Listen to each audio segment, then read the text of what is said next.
was driving alone through Montana's mountain roads during the night. The sky was pitch black, with the moon hidden behind clouds. There wasn't a single car in sight. It felt as if the world belonged entirely to me. But it wasn't a comforting solitude. It was an unsettling silence. The road stretched on, and my head began to feel heavy. The radio wasn't picking up any stations, just static. So I turned it off. The window was fogged up, and the cold was seeping in. As my eyes remained fixed on the road, something caught my attention. Something purple on the roadside. I approached and instinctively hit the brakes. I slowly stopped the truck using the handbrake. It was a purple dress, torn and muddy. As I got closer, I became even more uneasy because a few meters ahead there was a small jacket, then a child's boot, and a toy doll. My heart sank. What if something had happened to someone? It all seemed deliberately scattered along the roadside. And yet, it felt all too real. A lump formed in my throat. Could it have been an accident, I wondered? Or, what if someone was seeking help? I pulled the truck over completely, turned on the hazard lights and stepped outside. As my feet touched the ground, a wind from the forest pierced through me. It wasn't just cold, it was ominous. I grabbed the flashlight and shone it on the ground. The toy doll was missing an eye. Its hair was torn out. Inside the jacket was a name tag, but it was smeared with mud, unreadable. At that moment, a sound came from deep within the forest. At first, I couldn't make sense of it. I thought it was rustling, but then it was heard again. This time, clearer, a child's scream. It echoed, "Ah!" I froze. I pointed the flashlight toward the sound, but nothing was visible in the darkness. Then another scream. "Help me, I'm here." Fearfully, I approached the sound. My feet carried me, but my mind was screaming, "Turn back!" The scream rose again, this time seemingly closer. But what was strange, the tone was always the same words, the same fear, the same manner. "Help me, I'm here." As if it were a recording. That's when I realized.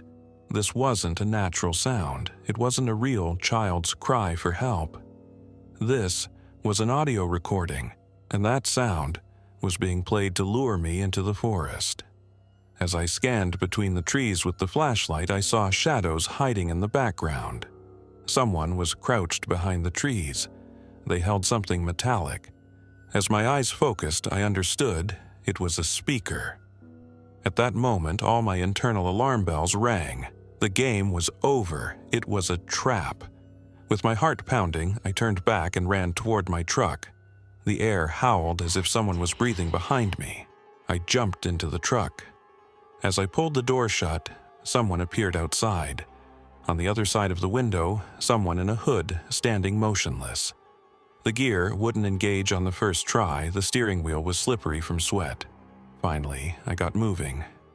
I kept checking the mirrors constantly, but no one seemed to be following me, or so I thought. About 10 minutes later, I saw a pull-off, a small parking area by the highway. I needed to collect my thoughts, so I braked, turned off the engine, and took a deep breath. I didn't turn off the headlights. The light provided a sense of security. But a few seconds later, a shadow appeared in the area illuminated by the headlights. I squinted to see. A woman's silhouette, holding a child. They weren't moving, they were frozen. I stood up, opened the door but didn't get out. I shouted, "Are you okay?" No response. They remained motionless. I turned on the interior light and instinctively reached for the small flashlight in the glove compartment. I got out of the truck, taking slow steps. My heart was racing, but inside, a voice kept saying, "Turn back." I took 3 steps forward. The woman and child still weren't moving, but then I saw the child's face. It was a mask, fake, like a puppet. The child's head tilted slightly to the right with the wind. The eyes were hollow. Just as I was about to turn back, I heard a rustle from the bushes behind me. I froze. Then a voice, clear this time. Shh, be quiet. I ran back to the truck. As I closed the door, a shadow of someone appeared on the window. Tall, face covered. The ignition worked. I hit the gas. The tires kicked up dirt as I sped away. Looking in the mirror, I saw at least 4 people running behind me, but they couldn't catch me. I didn't know what to do along the way. I was going to go to the police, but what would I say? Puppet child, puppet mother, people hiding in the forest, screams coming from a speaker. It all sounded absurd, but it didn't end there. The next morning, I entered a rest stop. I went into the market to get coffee, my eyes bloodshot. The man at the counter looked at me carefully, then silently handed me a note. The note simply read, "Forget what you saw there. They're watching you." I dropped the note from my hand. When I looked up, the man was gone. Someone else had taken his place, who didn't even understand the expression on my face. From that moment on, I started seeing the same car repeatedly. A black SUV, always with a different license plate but the same model. At rest areas, gas stations, by the highway, they were watching me. Anonymous messages on my phone.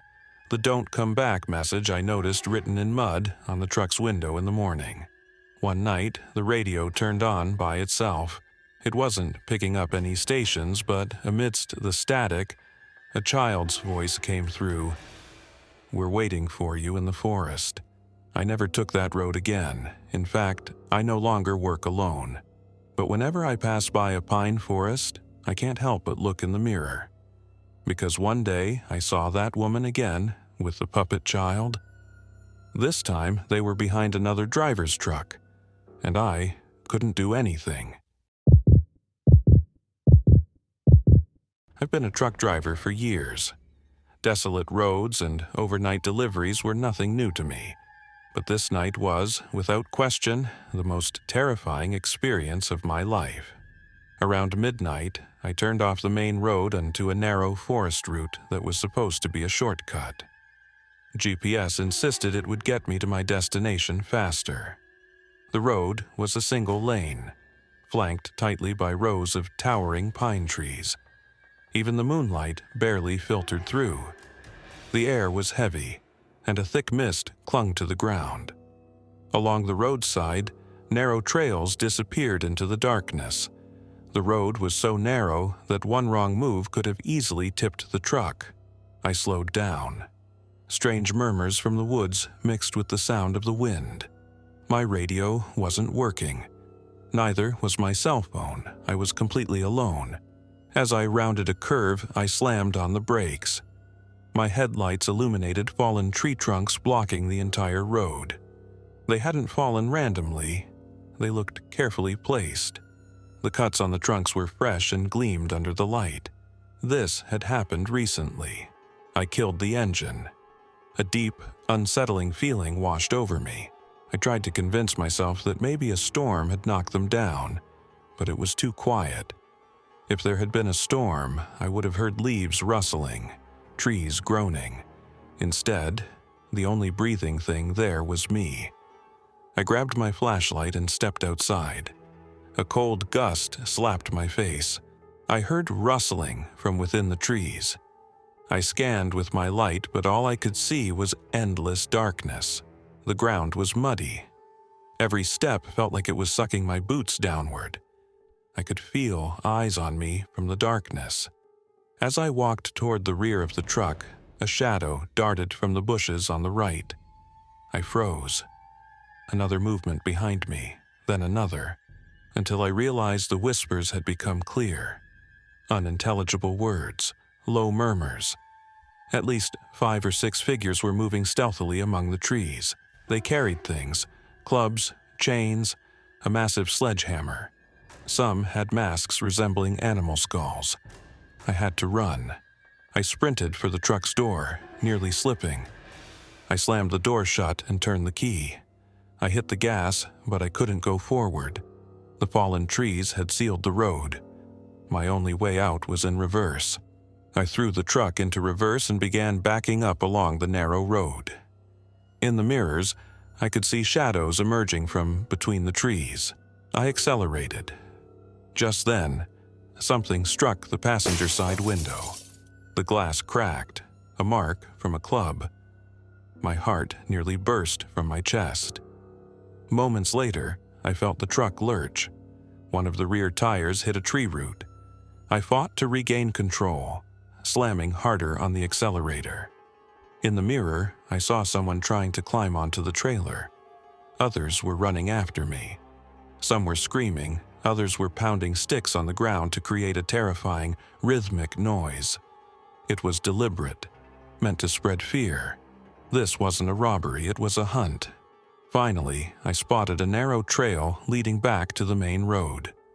I whipped the truck onto it. The branches scraped against the sides. I could hear them scratching the paint. The figures couldn't follow. I could still hear their distant screams and muffled curses. With one last jolt, I bounced over a pile of rocks and burst onto the main highway. When my headlights hit the clean, empty asphalt, it felt like reaching the safest place on Earth. I glanced once more into the mirror. No one was there, but the wind still carried the whispers of that night. I drove for an hour without stopping. When I reached the first town, I pulled into a rest stop. My hands were still shaking. I went into the bathroom and splashed cold water on my face. Looking into the mirror, I barely recognized my own reflection. Fear had reshaped me. I called the police. They told me there had been previous cases of disappearances along that road. Some truckers had been found with their vehicles abandoned, never to be heard from again. They told me to stay calm, but even in their voices, I could hear a helplessness they couldn't hide. I had survived, but by sheer luck. Even now, just thinking about that road, about that dark forest, sends chills down my spine. And sometimes, even today, while driving, I can't bring myself to look in the rearview mirror for too long. In my early years of trucking, one night I was hauling freight along a deserted highway in western Arizona. The highway looked like a main route on the map, but in reality it was utterly empty. No lights, no cars, just endless asphalt and darkness for hours. It was approaching 1 a.m. My eyelids were getting heavy from exhaustion. I was desperate to reach the next rest area. According to the GPS, it was about 20 miles ahead. That's when I noticed a car abandoned in the middle of the road. An old, dust-covered sedan. Its doors were wide open, headlights off. A sense of unease crept over me. As I slowly drove past it, I didn't see anyone around. But just a few meters ahead, by the roadside, I spotted someone. Someone crouching there. He wore a dusty t-shirt, head bowed low. Did he need help? Was it an accident? Despite all those thoughts, something deep inside told me not to stop. I hit the gas and sped up. I glanced once in the mirror and saw him lift his head and stare directly at me. I drove for about another 20 minutes, heart pounding. Then the GPS directed me toward an exit. A sign read, "Rest area, 2 miles." As I turned off, I noticed something else. Another vehicle on the side of the road, an old pickup truck, and standing next to it, someone who looked eerily similar to the crouching man. How was that possible? I had been driving non-stop. How could he have gotten there before me? When I reached the rest area, it was completely abandoned. A few broken tables, a couple of run-down bathrooms, but no lights. I didn't pull into the parking area. I stopped my truck along the side of the road and kept the engine running. Then, I heard it. A soft tapping sound coming from the rear door, as if someone was testing the latch of the trailer. I jumped up, heart racing. I locked all the doors, turned on my headlights, sweeping the area, and that's when I saw them. Just a few meters away, in the darkness, 2 men standing completely still. They were watching me, both unmoving. Their faces were hidden in the shadows, but their body language was clear. They were waiting. Patiently. The engine was still running. My foot hovered over the brake, but it felt like I was frozen in place. Every instinct screamed run, but my eyes were locked on those two figures. Then one of them raised his hand and gestured. Come. A tremor ran through my body. I was about to slam the gas pedal when I heard another loud bang against the trailer. Someone was inside the trailer.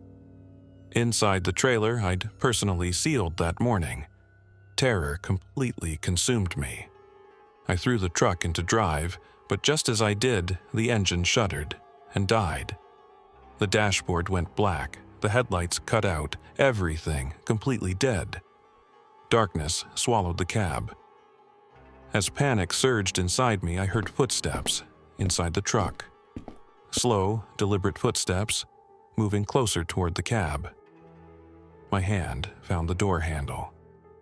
I thought about jumping out, but the two men were still outside, and now others had appeared too. Shadows emerging across the lot. They were forming a circle. There was nowhere to run outside and inside. I couldn't see whoever was approaching. In that moment, I made a decision. I dropped low inside the cab, fumbled under the seat, and grabbed my emergency hammer. I had to break the window and run. It was my only shot. Just as I raised the hammer, I heard a voice. If you run, it'll be worse. The voice wasn't outside, it was inside the truck. Whispered directly into my ear, but I couldn't see anyone. I smashed the window. The glass shattered. I threw myself out and ran. I didn't know where I was going, I just ran. I heard the footsteps chasing after me. 1, 2, 3 people, maybe more. They shouted after me. Stop. You can't escape. As I sprinted through the endless desert darkness, I saw a light ahead, the glimmer of headlights from an approaching vehicle. I ran with everything I had, waving my arms, yelling. The car stopped. An elderly man in a cap got out, staring at me in shock. I jumped into his car. "Drive! Go!" I screamed. He didn't even ask what was happening. He just drove. I looked back once. That group of figures stood by the roadside, watching us. But they didn't follow. Do you have a real-life horror story to share? Tell us your terrifying experience, and we might bring it to life in our next video. Send your true horror stories to the email in the description, and your story could be featured soon.